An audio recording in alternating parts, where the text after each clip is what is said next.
Well, schools in the Capital Region will start reopening tomorrow. LSU and Southern will be open tomorrow. COVID-19 testing sites at Southern will remain closed through the weekend. Be sure to keep that in mind. Ascension, Livingston, and Iberville Parish schools will also open. East Baton Rouge schools will continue offering online learning, but schools and facilities will be closed until Monday. If you'd like to see that full updated list, be sure to visit our website. That's brproud.com. Well, over in Lake Charles, one Coast Guard team helped bring a family pet to safety. Officers say this dog was found on a porch and thankfully caught a free ride to safety. It was on a porch and was stranded. The owners had left the home and evacuated, and the dog wasn't chained up or anything, but we figured we'd get them to the pet rescue. We left contact information on their home so they'd be able to find their pet. So happy they were able to get that pet to safety, but that's out in Lake Charles. So when you're looking at the damage there, you can see some of this destruction. If you didn't know it was a hurricane, it kind of looks like tornado damage. A big concern was that storm surge and a lot of flooding. So kind of what happened with that? Why aren't we seeing some of that water? Well, again, water, you got to think about Lake Charles, first of all, sits about 30-40 miles from the coast. So that is a very long distance. I-10, obviously, it's a long way inland. That was the downtown area.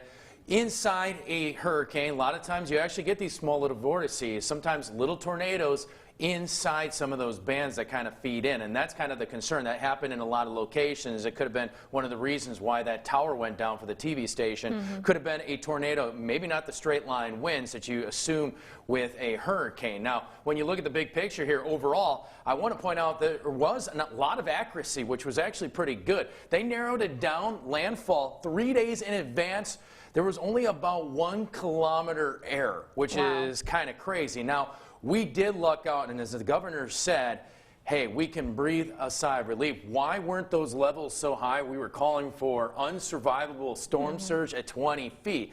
Well, the reason is because it wobbled at the end. It was a very wide eye, and guess what happened? It didn't come up Lake Calcasieu, which actually sits just south of Lake Charles. That same waterway system goes up into Lake Charles where the actual city sits. Well, because it was just a few miles, just that little, kept it from getting to 20 feet storm surge from what that hair track was going to take it just to the west. So just that last second wobble made things so much better in the area. But props to our forecasters. Y'all pretty much called that track, but thankfully it did wobble, so we didn't get all that water with it as well. Exactly. Now there is obviously, when you see some of these pictures out there, again, it's still an issue, but not as bad. Again, it's one of those things, if you've been to the area and now you see some of these pictures, it's a completely different ballpark at this point. So please, thoughts and prayers to everyone out there, because again, they're going to go back to something that's